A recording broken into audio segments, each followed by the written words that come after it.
Selamat pagi anak-anak semua. Apa kabarnya hari ini? Semoga kita semua selalu dalam lindungan Ida Sang Hyang Widiwase dan selalu diberikan kesehatan, dijauhkan dari segala sakit dan penyakit. Terutama saat ini yang sedang melanda negeri kita dan juga seluruh dunia adalah pandemi COVID-19. Ibu mengingatkan lagi kepada anak-anak sekalian untuk selalu menerapkan protokol kesehatan dimanapun dan kemanapun anak-anak pergi ya, untuk menjaga diri dan menjaga keluarga tercinta. Bertemu kembali kita ya dalam pembelajaran pendidikan agama Hindu dan Budi Pekerti untuk kelas 9 SMP. Dan hari ini kita akan masuk pada materi terakhir kita pada semester genap ini, yaitu mengenai perilaku dasa mala. Sebelum kita memulai pelajaran kita pada hari ini seperti biasa kita awali dengan doa. Mari kita mengambil sikap Amusti Karana. Om Swastiastu. Om Purwe Jato Brahmano Brahmacari. Dharmam Wasana Stapa Sodatistat. Tasma Jatam Brahmanam Brahma. Liestam Dewasca Sarwe Amretna Sakama. Ya Tuhan, murid-Mu hadir di hadapan-Mu. Oh Brahman yang berselimutkan kesaktian dan berdiri sebagai pertama. Tuhan, anugerahkanlah pengetahuan dan pikiran yang terang.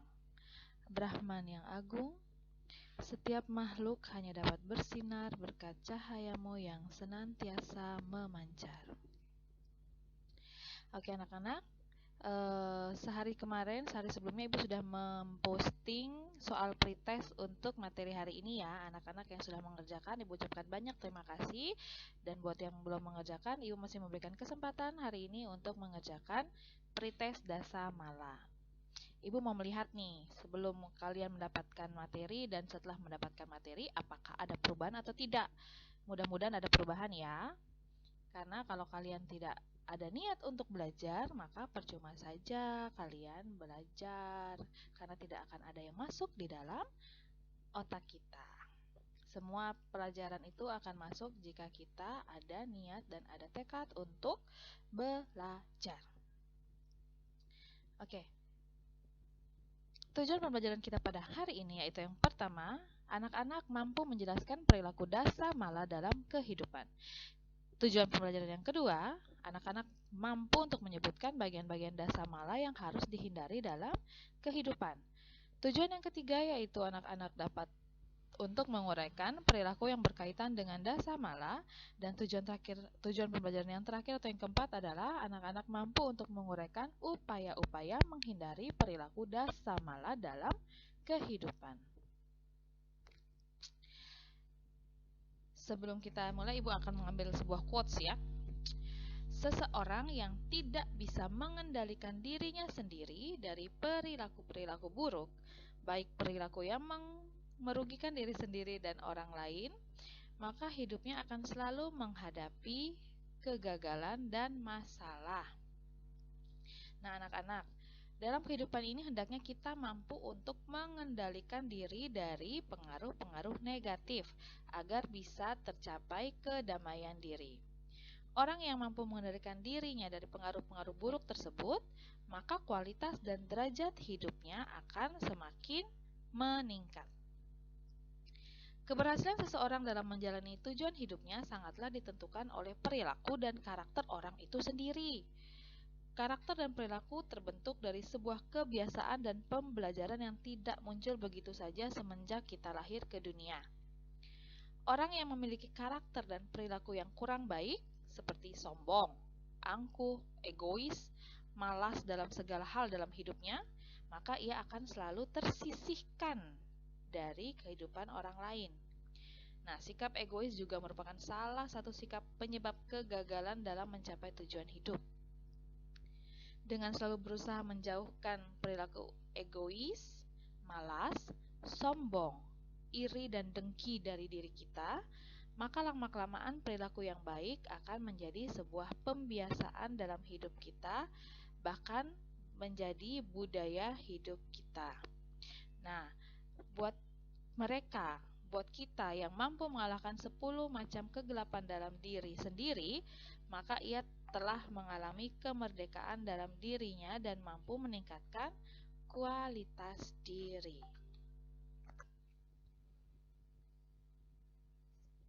Kita masuk pada materi yang pertama, yaitu mengenai pengertian dasa mala. Dasa mala terdiri dari dua kata, yaitu dasa yang artinya 10 dan mala artinya tidak baik atau buruk. Jadi dasa mala dapat diartikan sebagai 10 perilaku atau perbuatan manusia yang tidak baik dan patut dihindari dan harus dihindari ya. Nah, manusia pada dasarnya terlahir dengan dua pembawaan, yaitu baik dan buruk. Baik itu adalah daiwi sampat dan yang buruk itu adalah sifat asuri sampat.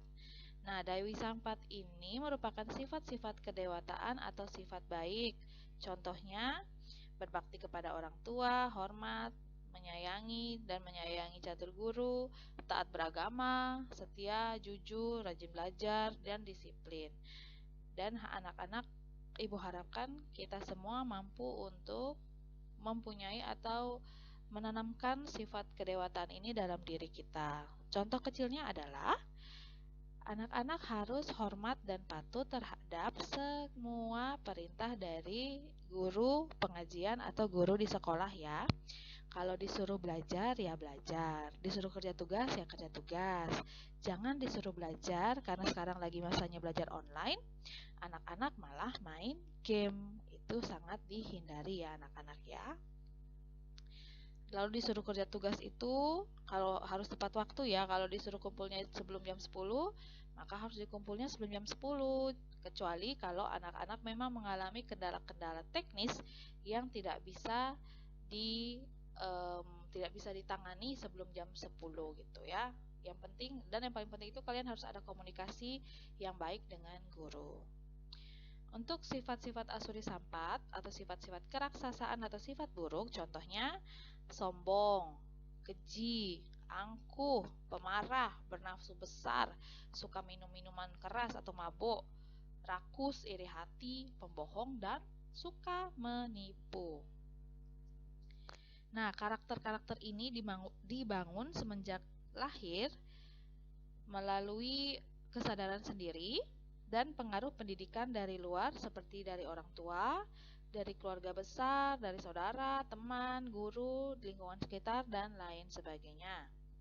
Seseorang akan mempunyai karakter yang baik ketika lingkungan selalu membentuk dan memberikan pemahaman tentang tindakan yang baik. Sedangkan seseorang akan mempunyai karakter yang buruk ketika lingkungan mempengaruhi dan sering memberikan pemahaman tindakan yang buruk.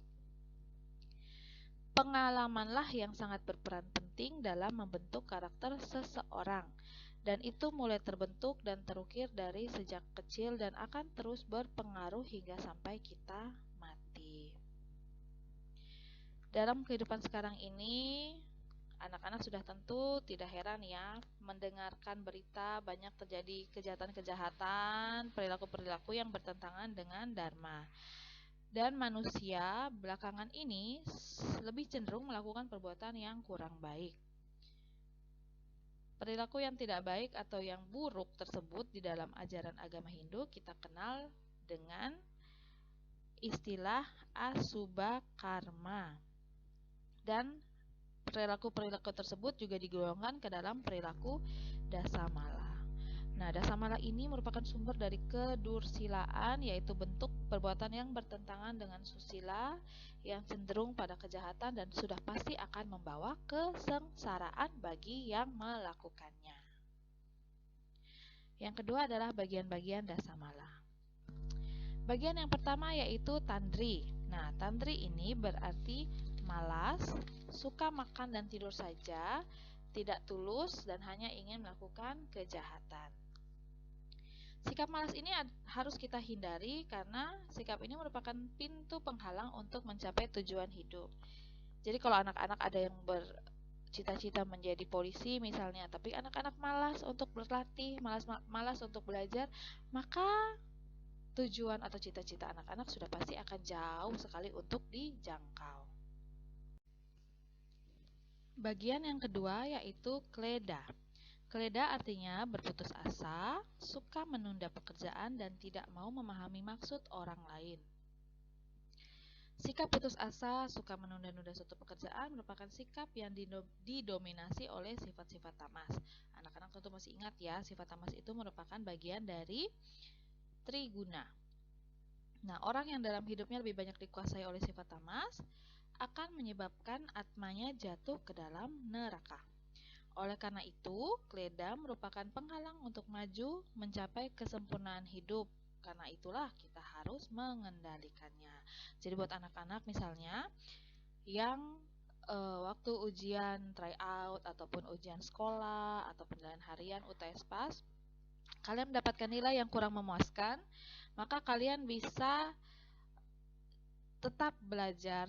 Jangan pernah menyerah untuk belajar, jangan berputus asa karena semua anak itu diciptakan pintar. Hanya yang membedakan itu adalah kemauan untuk terus belajar. Jadi ibu yakin anak-anak walaupun ada yang mungkin tidak tuntas, tapi jangan putus asa, tetap belajar, terus belajar, maka kalian akan mencapai nilai yang maksimal.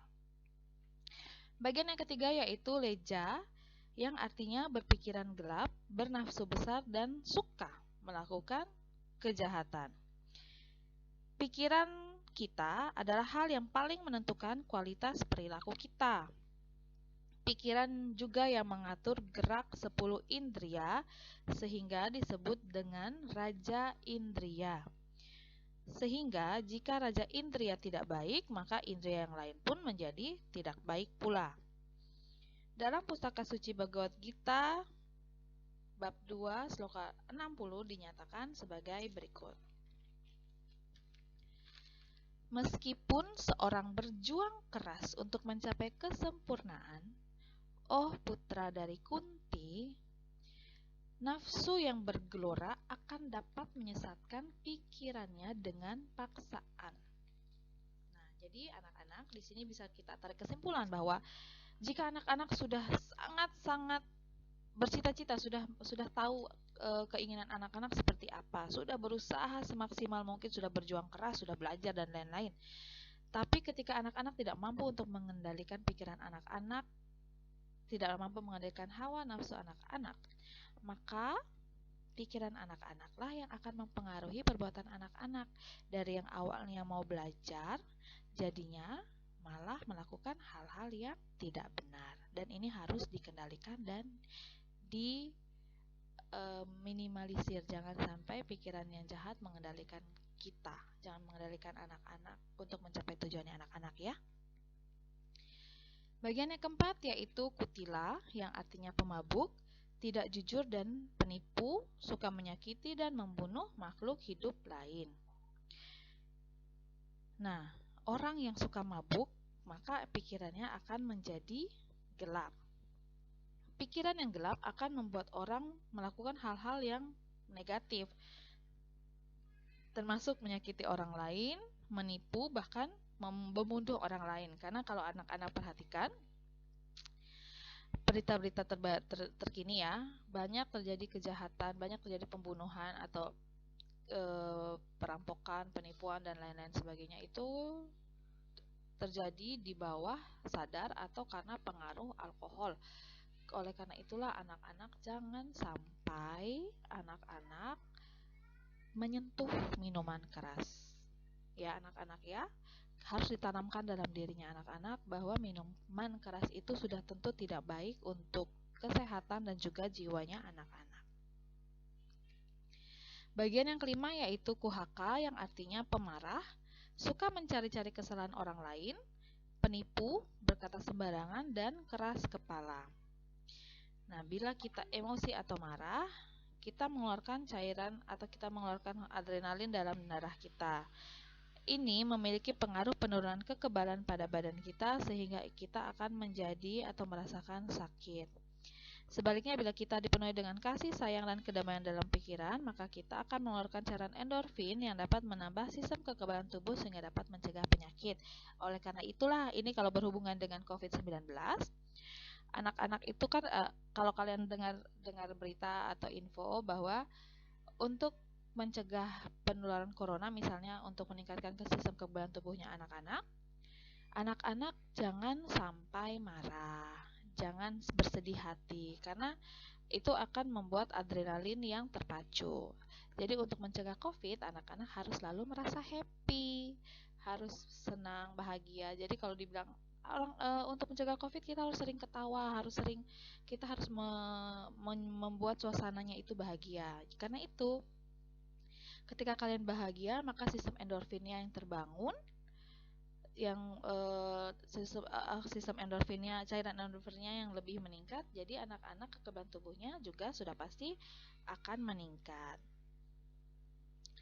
Nah, selain itu, kemarahan ini sangat merugikan kehidupan kita. Oleh karena itulah kita harus mengatasi kemarahan dan kebencian yang ada dalam diri kita dengan mengendalikan emosi sehingga kedamaian hidup dapat tercapai. Tidak ada hal positif yang dapat kita peroleh dari kemarahan. Bagian yang keenam yaitu metraya. Metraya ini artinya suka berkata menyakiti hati, sombong, iri hati, dan suka menggoda istri orang lain. Dalam kitab Sarasa Muscaya, sloka yang ke-120 dinyatakan, perkataan yang mengandung maksud jahat tiada beda dengan anak panah yang dilepas. Setiap ditempuhnya merasa sakit, perkataan itu meresap ke dalam hati, sehingga menyebabkan tidak bisa makan dan tidur pada siang dan malam hari. Oleh sebab itu, tidak diucapkan perkataan itu oleh orang yang budiman dan wira perkasa, juga oleh orang yang tetap suci hatinya. Jadi anak-anak, ada peribahasa mengatakan atau ada perumpamaan mengatakan bahwa lidah itu lebih tajam daripada pedang. Jadi fitnah pun itu akan lebih kejam daripada pembunuhan. Jadi kalau kalian pernah nonton iklan, ada yang slogan jargonnya iklan mengatakan bahwa mulutmu harimaumu. Kalau anak-anak masih ingat ya. Jadi hati-hatilah dalam berkata-kata, karena kata-kata kita bisa saja tanpa sengaja menyakiti orang lain, dan orang lain yang tersakiti itu akan melakukan hal-hal yang tidak diinginkan.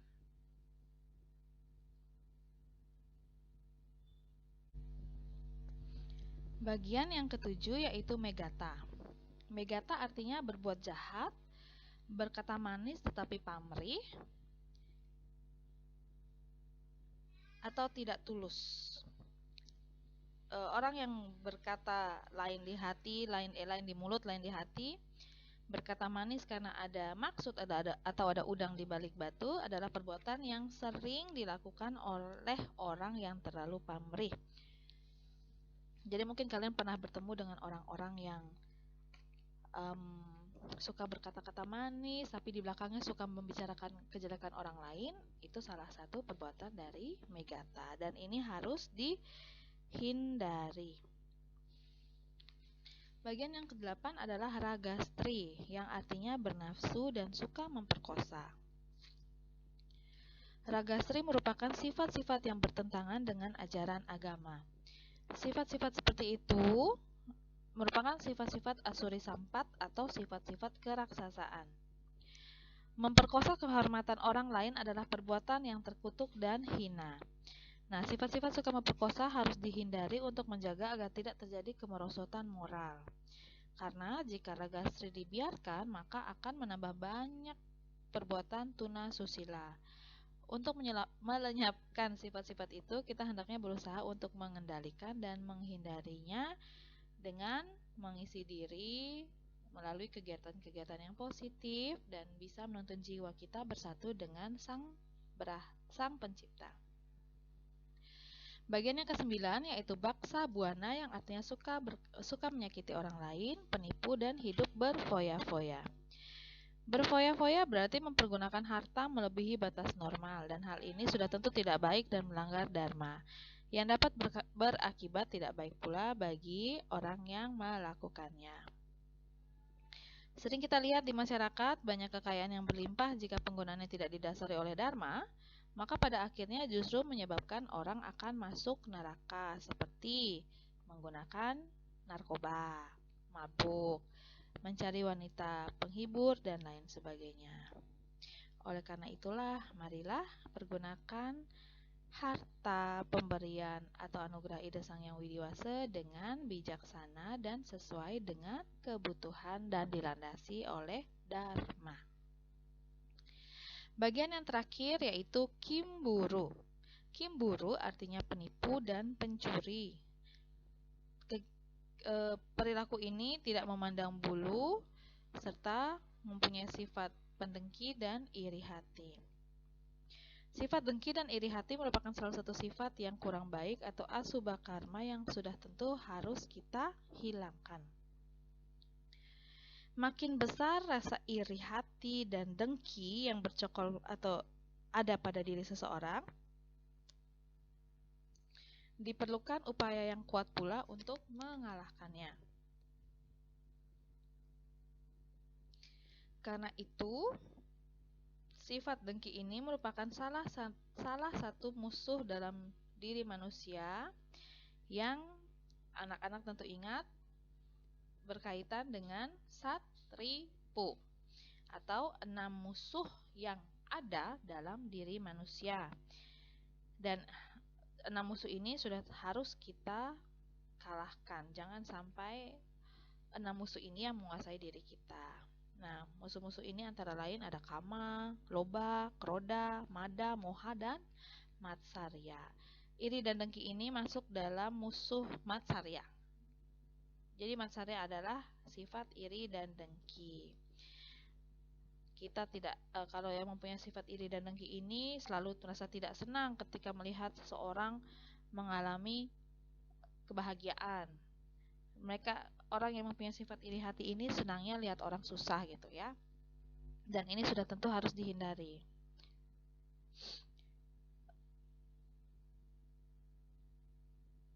Hilangkanlah sifat iri hati dan dengki ini supaya kita mendapatkan kesucian diri dalam mencapai kehidupan yang lebih bahagia.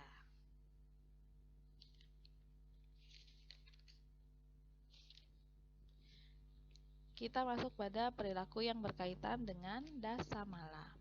Yang pertama adalah perilaku yang terdapat dalam kisah cerita Ramayana.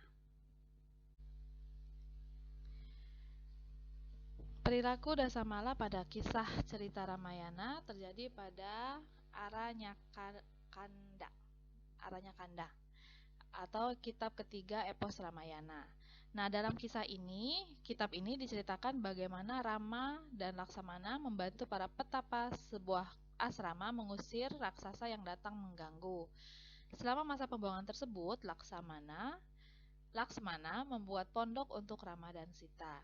Ia juga melindungi mereka di saat malam sambil berbincang-bincang dengan para pemburu di hutan. Lalu saat menjalani masa pengasingan di hutan, Rama dan Laksmana didatangi seorang raksasi bernama Surpanaka.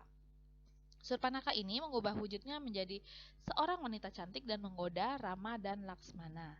Rama menolak untuk menikahinya dengan alasan bahwa ia sudah beristri. Maka ia menyuruh Surpanaka membujuk Laksmana, namun Laksmana pun menolak. Surpanaka ini iri melihat kecantikan Sita dan hendak membunuhnya. Dengan sigap, Rama melindungi Sita dan Laksmana mengarahkan pedangnya kepada Surpanaka yang hendak menyergapnya. Hal itu membuat hidung Surpanaka terluka. Surpanaka mengadukan peristiwa tersebut kepada kakaknya yang bernama Kara. Nah, Kara ini marah terhadap Rama yang telah melukai adiknya dan hendak membalas dendam. Dengan angkatan perang yang luar biasa, Kara dan sekutunya menggempur Rama. Namun mereka semua gugur karena Rama terkenal dengan kesaktiannya ya. Dan akhirnya Surpanaka melaporkan keluhannya kepada Rahwana di kerajaan Alengka. Surpanaka mengadu kakaknya sang Rahwana sembari memprovokasinya untuk menculik Dewi Sita yang katanya sangat cantik. Sang Rahwana pun pergi diiringi oleh Marica. Marica menyamar menjadi seekor kijang emas yang menggoda Dewi Sita. Dewi Sita tertarik dan meminta Rama untuk menangkapnya. Pada suatu hari, Sita melihat seekor kijang yang sangat lucu sedang melompat-lompat di halaman pondoknya. Rama dan Laksmana merasa bahwa kijang tersebut bukanlah kijang biasa. Namun atas desakan Sita, Rama memburu kijang tersebut sementara Laksmana ditugaskan untuk menjaga Sita. Namanya Rama cinta sama istri ya, jadi ketika Sita meminta apapun pasti akan diusahakan didapatkan oleh Rama. Dewi Sita ditinggalkannya dan dijaga oleh Laksmana. Rama pun pergi memburunya, tetapi Marica yang menyamar menjadi kijang ini sangatlah gesit. Kijang yang diburu Rama itu terus berlari ke tengah hutan dan terus dikejar oleh Rama. Karena Rama merasa bahwa kijang tersebut bukan kijang biasa, ia memanahnya. Nah, ketika panahnya tertancap pada si kijang, berubahlah ia menjadi Marica, patih sang Rahwana. Ketika Marica tertancap panah, Marica mengerang dengan suara yang sangat keras. Sita yang mendengarkan suara tersebut merasa cemas, takut terjadi apa-apa kepada Rama. Maka disuruhlah Laksmana untuk menyusul kakaknya ke hutan. Karena teguh dengan tugasnya yang sudah diperintahkan oleh Rama untuk melindungi Sita, Laksmana menolak secara halus. Jadi Laksmana itu menolak untuk mengejar Rama ke dalam hutan karena Rama sudah bertitah bahwa Laksmana bertugas untuk menjaga Sita. Apapun yang terjadi dia tidak boleh meninggalkan Sita seorang diri. Namun Sita berprasangka buruk. Dia malah berpikir bahwa Laksmana memang ingin membiarkan kakaknya mati di hutan, sehingga apabila Sita menjadi janda, maka Laksmana akan menikahinya. Mendengar perkataan Sita ini, Laksmana menjadi sakit hati dan bersedia menyusul Rama. Namun sebelumnya, ia membuat garis pelindung dengan anak panahnya agar makhluk jahat tidak mampu meraih Sita. Garis pelindung itu bukan garis pelindung biasa ya. Garis pelindung itu bernama Laksmana Rekha dan sangat ampuh melindungi seseorang yang berada di dalamnya selama ia tidak keluar dari garis tersebut. Saat Laksmana meninggalkan Sita sendirian, raksasa Rahwana yang menyamar sebagai seorang Brahmana muncul dan meminta sedikit air kepada Sita. Nah, karena Rama tidak mampu meraih Sita yang berada di dalam lingkaran Laksmana Rekha itu, maka ia meminta agar Sita mengulurkan tangannya.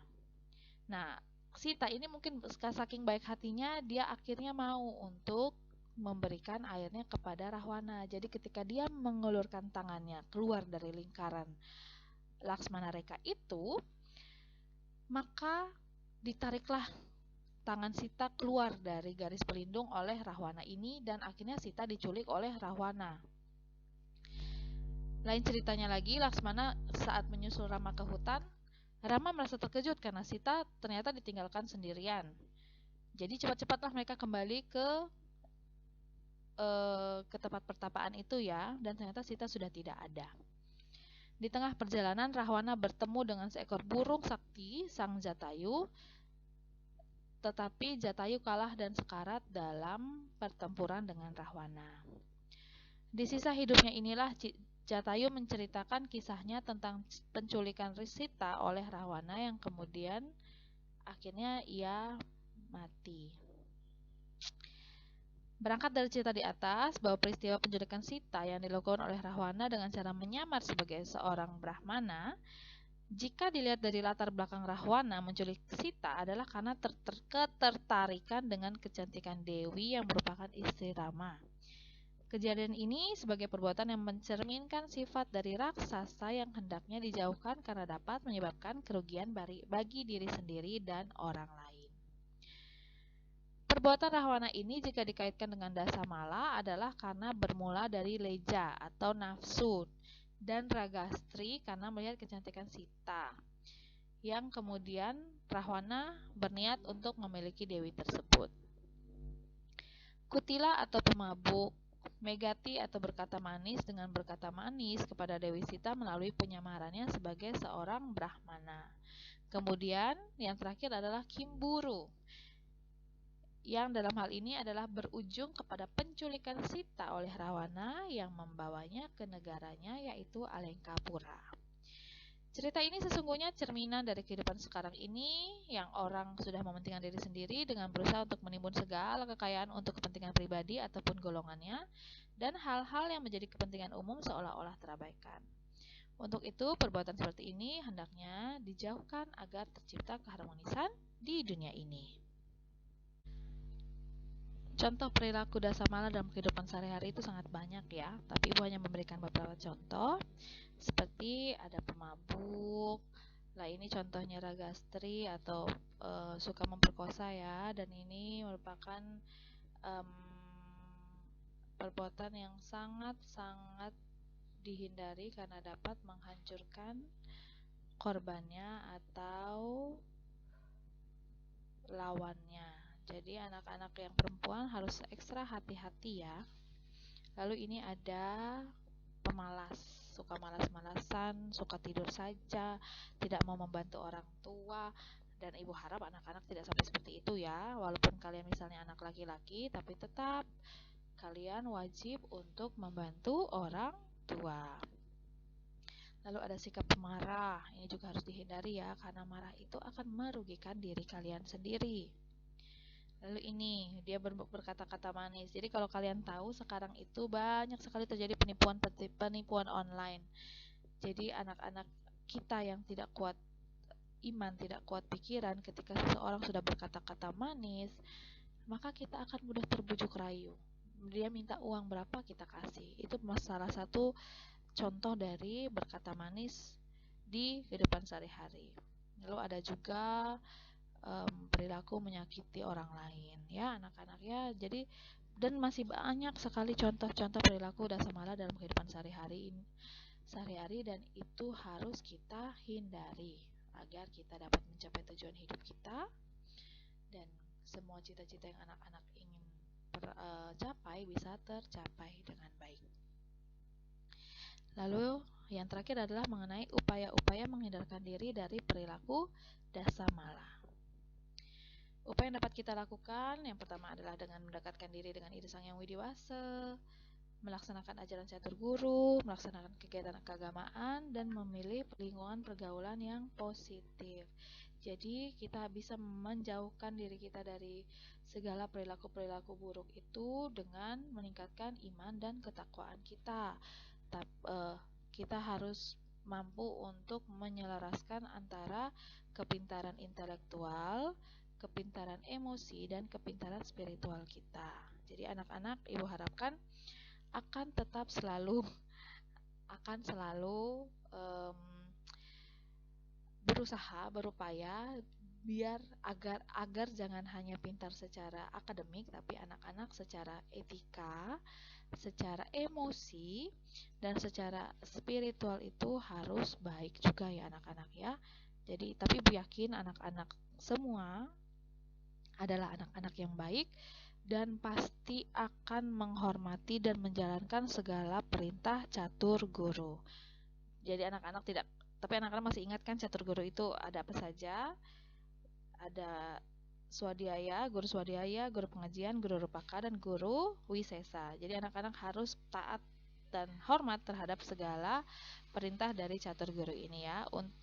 Dengan kalian melaksanakan upaya-upaya seperti ini, maka anak-anak yakin dan percaya akan dapat mencapai segala cita-cita yang diharapkan. Oke, sekian saja materi dasamala kita pada hari ini. Terima kasih banyak atas perhatiannya. Ibu mohon maaf kalau jika ada salah kata. Dan kita akhiri pertemuan hari ini dengan doa. Mari kita mengambil sikap amusti karana. Om Dewa Suksma Parama Asintya Yanama Swaha. Om Santi, Santi, Santi, Om. Nah anak-anak, silahkan mengerjakan post testnya pada link yang sudah Ibu posting di deskripsi video di YouTube ya. Jadi Ibu mau lihat nih, seberapa besar perubahan pengetahuan kalian sebelum belajar dan setelah menyimak materi pada hari ini. Jangan lupa dikerjakan ya anak-anak. Sampai bertemu lagi pada lain kesempatan. Tetap semangat belajar, salam sehat dan salam semangat. Sampai jumpa.